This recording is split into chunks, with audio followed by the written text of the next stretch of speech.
together are a really, really good team. Just knowing kind of like the next person's like move or what they're gonna need before they say it or convey it. It's just like this insight and this intuition, and it's just this connection. And just them together, it's effortless and easy. Together, I think they're the epitome of opposites attract. Katie is just always so loud and welcoming and just warm, whereas Michael is more reserved. But they definitely, you know, meet each other in the middle.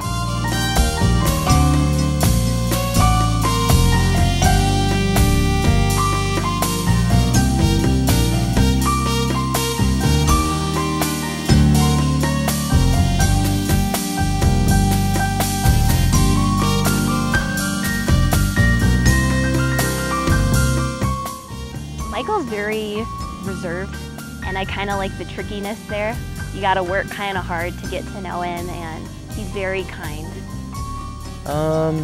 She's very spontaneous and random, and it's always a lot of fun to be around and funny, and her and I have a real similar sense of humor as well as kind of just cracking jokes to each other, just like little one-liners that make us both laugh. Well, there's a lot of things I admire about Mike. He's always kind of had his life together.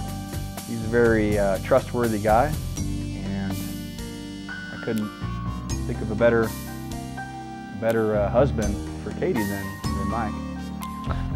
Katie is, multiple times I've just explained her as just a very giving person. She is probably the first person to just, you know, get you a gift just because she was in Target and she saw something and thought of you. So she's just very thoughtful and just very giving. They're always happy together. They come to our house to hang out. We hang out at their house. I think my best memory of them together is the night they told us they were getting married. Saw how happy they were with each other.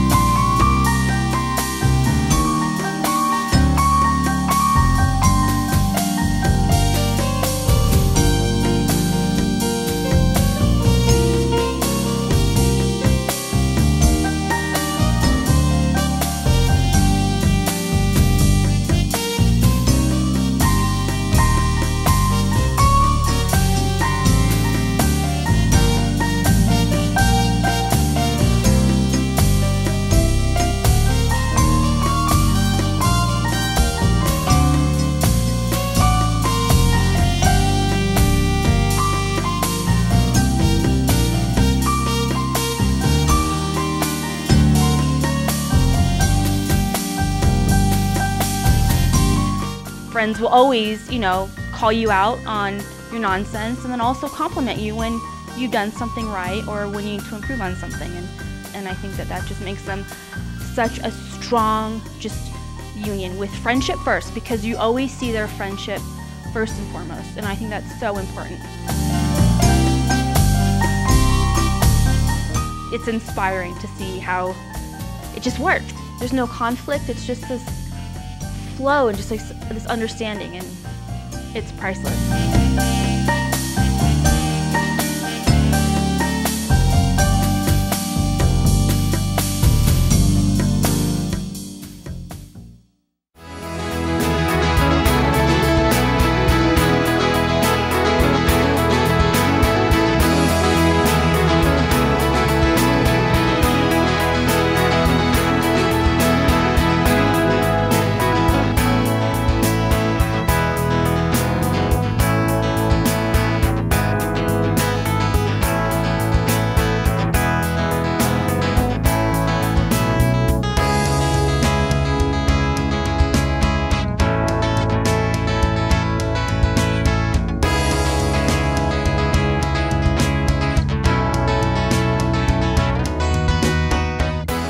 I was waiting tables at Gunther Tootie's, and I had started to hang out with this other couple that worked there.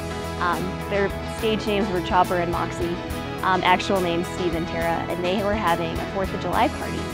So I'm, hanging out, and I see this blue car pull up, and Michael gets out, and I just dead stare. It's like, ooh, who's he? And Tara was telling me that he was single, and I couldn't believe that.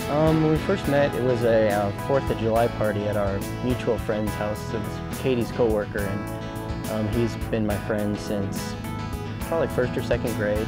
So yeah, I just got to the party, and then I walked inside, and our friend is like notoriously cheap. He always buys like really bad whiskey, and so I had a secret flask of Jack Daniels, and I saw that they were all taking shots of the really cheap whiskey, and so I kind of pulled Katie aside and I said, well, don't tell anybody, but I have a secret flask of Jack Daniels. I'll let you have some. From what Katie conveyed to me and like secret kind of like sister conversations, it was love at first sight. It was just immediate chemistry and sparks flew, and pretty much that was like the once upon a time and the happy ending all in one event.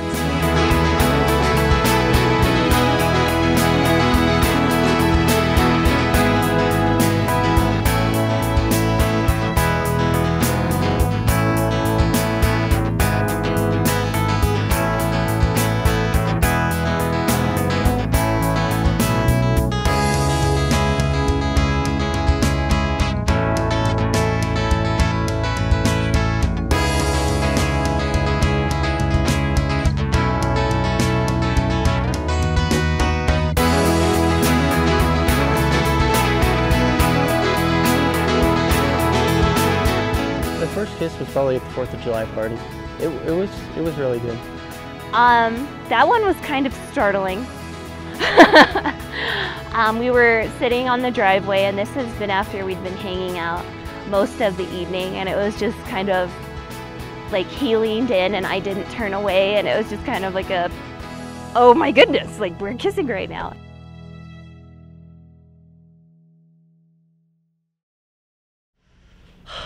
Michael and Katie. Sam!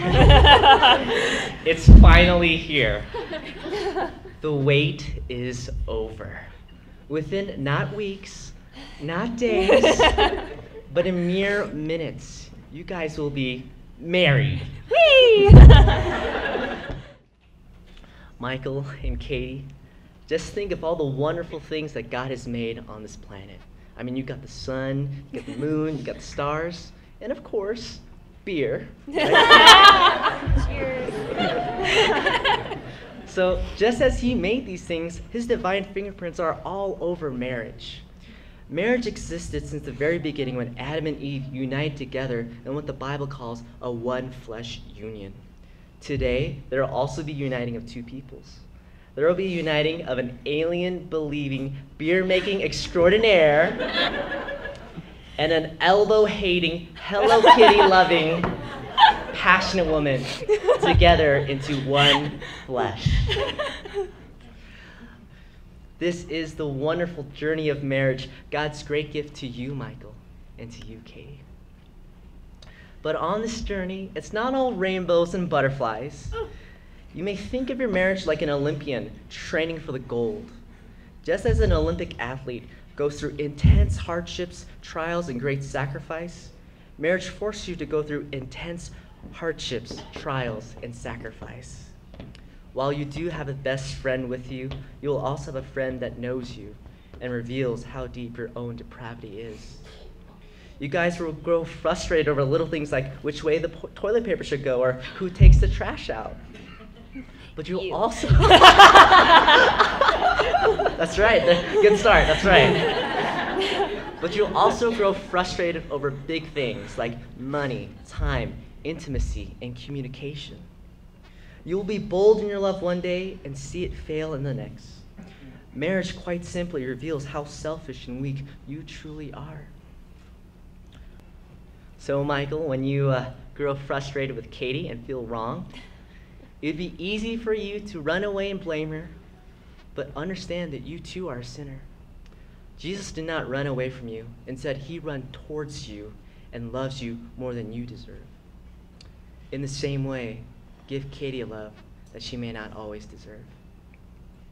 Katie, when Michael has gotten on your last nerves and he's leaving his socks on the ground and not doing the dishes and not doing the things that you thought he would be doing, because you know that's going to happen, understand that he is not perfect, but there has only been one perfect person, Jesus. Knowing this allows you to extend the love and grace to Michael despite his imperfections, just as Christ has done for you. You guys, this love will be the anchor that will help you both withstand any storm. There's a passage that says, "Keep me close to yourself like the ring on your finger." Song of Songs 8:6. This ring captures this very idea.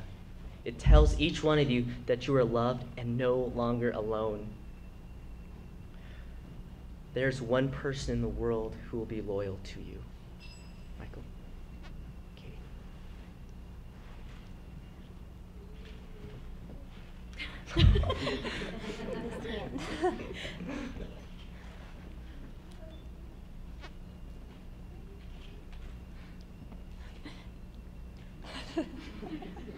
There you go. Michael and Katie, you two will be making your vows now. And oh, how wonderful will that day be when you're old and wrinkly, holding each other's hand, and you both realize that these vows endure the test of time. So Michael, repeat after me. I, Michael, I, Michael, take thee, Katie, take thee, Katie, to be my wedded wife, to be my wedded wife, to have and to hold, from this day forward, for better, for worse, for better, for worse, for richer, for poorer, for richer, for poor, in sickness and in health, to love and to cherish, till death do us part. And therefore I pledge myself to you.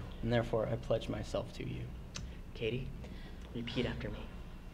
I, Katie, take thee, Michael, to be my wedded husband, to have and to hold, from this day forward, for better, for worse, for richer, for poor, in sickness and in health, to love and to cherish, till death do us part.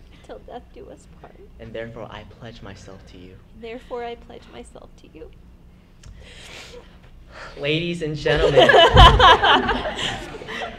may I present to you for the first time in history, Michael and Katie Morrison.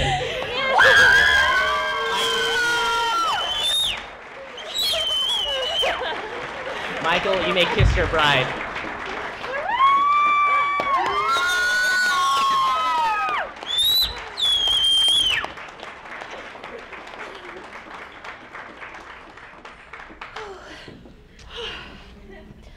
Good job, Sam. Thank you. All right. Katie.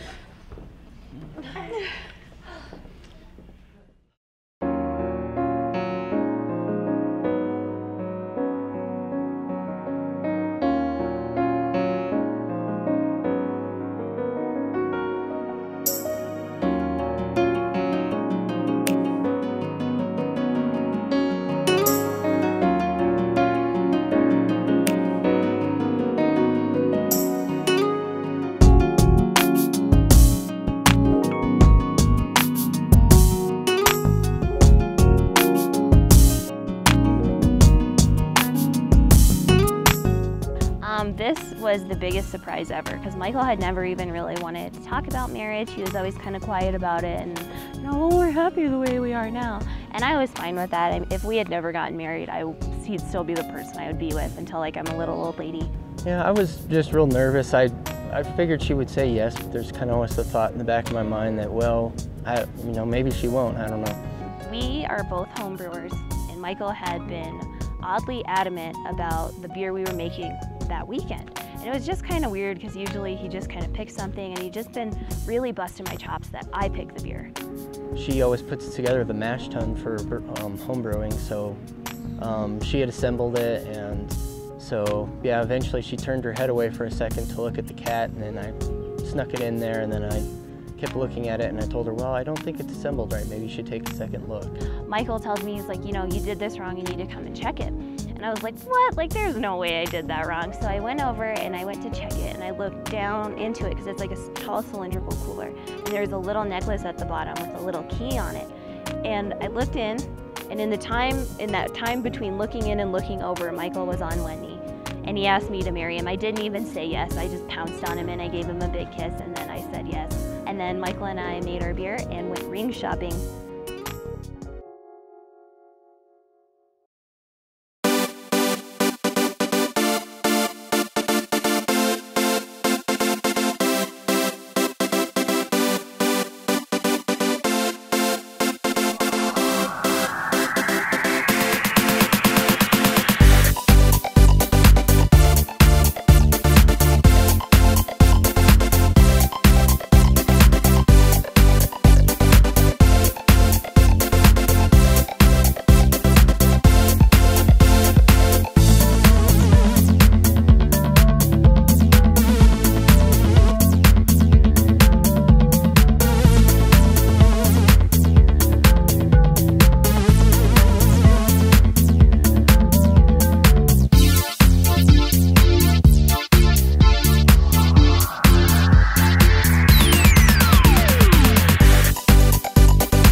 Michael and Katie, I think you guys are going to be great together, and if there's ever any hard times, don't be afraid to come talk to me, and I'll be there for you guys.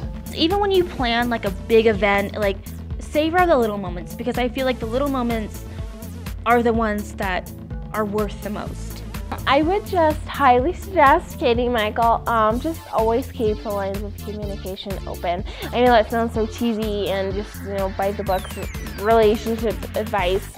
Katie and Mike, I'm so happy for you two, and I think you've got a long life together, and I'd say just take your wedding vows seriously. I wish them the best, and yay, congratulations, Katie and Michael. I'm an emotional mess again. My goodness, the kisses.